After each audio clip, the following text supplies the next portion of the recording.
Discuss کر رہے ہیں وہ فوجی عدالتوں سے جڑا ہوا ایک اہم معاملہ ہے، یعنی کہ سویلین کا فوجی ٹرائل سے متعلق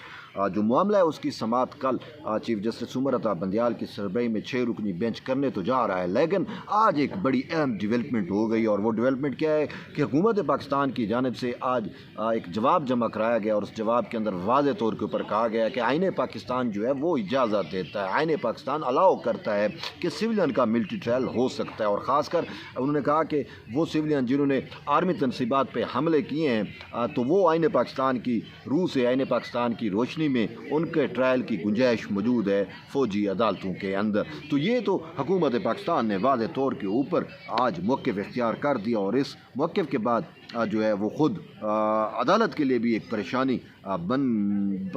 ہے، لیکن اس کے ساتھ ساتھ حکومت پاکستان کی جانب سے جو آج جواب جمع کرایا گیا اس کے میں کچھ اہم چیزیں اور بھی ہیں۔ ایک تو اس میں بتایا گیا کہ سویلین کا ٹرائل جو ہے وہ ملٹری کے اندر کس طریقے سے ہوگا، وہ سارا پروسیجر جو ہے وہ بھی بتا دیا گیا، اور یہ بھی بتا دیا گیا کہ بند کمرہ عدالت ضرور ہوگی، لیکن اس کے ساتھ ساتھ انہوں نے کہا کہ جو ملزم ہوں گے ان کا شفاف ٹرائل کا حق جو ہے وہ مرجوع نہیں کیا جائے گا، بلکہ ان کو مکمل موقع دیا جائے گا، ان کو یہ بھی موقع ملے گا کہ وہ اپنی مرضی کا وکیل کر سکیں، اور ان کو یہ بھی موقع ملے گا کہ وہ اگر چاہیں تو عدالت کے اوپر اعتراض اٹھا سکتے ہیں، تاہم جو فیصلہ ہوگا وہ میجورٹی کا ہی پریویل کرے گا۔ اگر اس بینچ کے اندر یا اس جو کورٹ بیٹھے گی اس میں اگر میجورٹی نے جو فیصلہ کیا وہی فیصلہ پریویل کرے گا، لیکن اس کے ساتھ ساتھ یہ بات بھی کہی گئی ہے کہ یہ تصور ہرگز درست نہیں ہے کہ ان کو جو ہے وہ مرضی کا وکیل نہیں کرنے دیا جائے گا۔ انہوں نے کہا کہ جو بھی وہ ہوگا ملزم ہوگا وہ اپنی مرضی کا وکیل جو ہے وہ بھی کر سکے گا، وہ جو شخص کو چاہے گا وہ وکیل کرے، اور وہ وکیل اس کی کورٹ کے اندر پیش ہوگا، ملٹری کورٹ کے اندر، اور وہ اپنے ملزم کا، اپنے موکل کا جو ہے وہ بھرپور دفاع کرنے کا حق رکھتا ہے۔ اس کے ساتھ ساتھ یہ بھی کہا گیا ہے کہ یہ بھی تصور درست نہیں ہے کہ جی ان کو جو ہے وہ اپیل کا حق نہیں ہوگا، تو انہوں نے کہا ان کو اپیل کا حق بھی ہوگا، یہ فوجی عدالتوں کے خلاف اپیل جو ہے وہ ہائی کورٹس کے اندر کر سکتے ہیں، اور وہ جو قاعدہ قانون ہے اس کے تحت ان کو اپیل کا بھی حق ہوگا، اور وہ اپیلیں بھی کریں گے۔ تو یہ باتیں جو ہیں وہ بڑی واضح وضاحت کے ساتھ حکومت پاکستان نے اب ان ججز کو بتا دی ہے، لیکن اس کے ساتھ ساتھ حکومت پاکستان کی جانب سے ایک اور چیز بھی ان ججز کے سامنے لائی گئی ہے، وہ یہ ہے کہ سانیہ 9 مئی کے جو حقائق ہیں، جو فیکٹس ہیں، وہ بھی ساتھ جو ہیں وہ عدالت کو دے دیے گئے ہیں، سپریم کورٹ کے ان بندیالوی ججز کو جو ہیں وہ حقائق دے دیے گئے ہیں، اور بتلا دیا گیا ہے کہ بھائی سانیہ 9 مئی سے اوورال 2 ارب سے زائد کا جو نقصان ہوا، اور پھر ٹوٹل واقعات جو ہیں یہ کہا گیا کہ 68 واقعات پنجاب کے اندر رونما ہوئے، جس میں جناح ہاؤس پہ حملہ ہے، فیصل آباد ISI کے جو دفتر ہے اس پہ حملہ ہے، پھر جو سیالکوٹ میں، جو میاں والی میں، جو راول پنڈی GHQ پہ، تو یوں تقریباً 68 واقعات کی جو ہے وہ نشاندہی کی گئی ہے کہ سانیہ 9 مئی کو جو ہے وہ کن کن جگہوں پہ کس کس طریقے سے اٹیک ہوئے، اور پھر سب سے بڑی بات کہ ٹائم بھی بتایا گیا ہے کہ 3 بجے کہاں پہ حملہ ہوا، 5 بجے کہاں پہ حملہ ہوا، 3:30 بجے کہاں پہ حملہ ہوا، 5:45 بجے کہاں پہ حملہ ہوا، اور یوں ساری ٹائمنگ اور سارا کچھ دے دیا گیا۔ اور یہ سب سے بڑی اہم چیز ہے،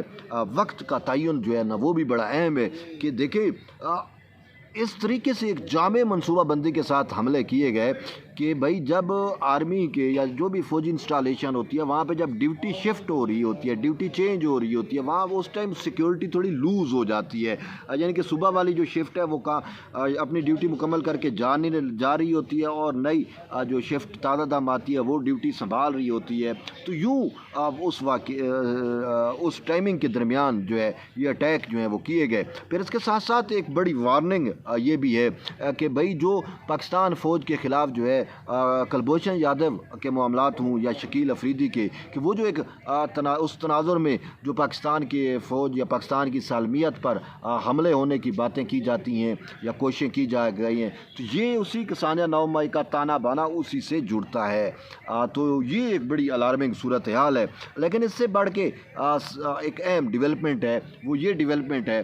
کہ وہ خود چیف جسٹس عمر عطا بندیال کے لیے بڑی پریشان کن ہے۔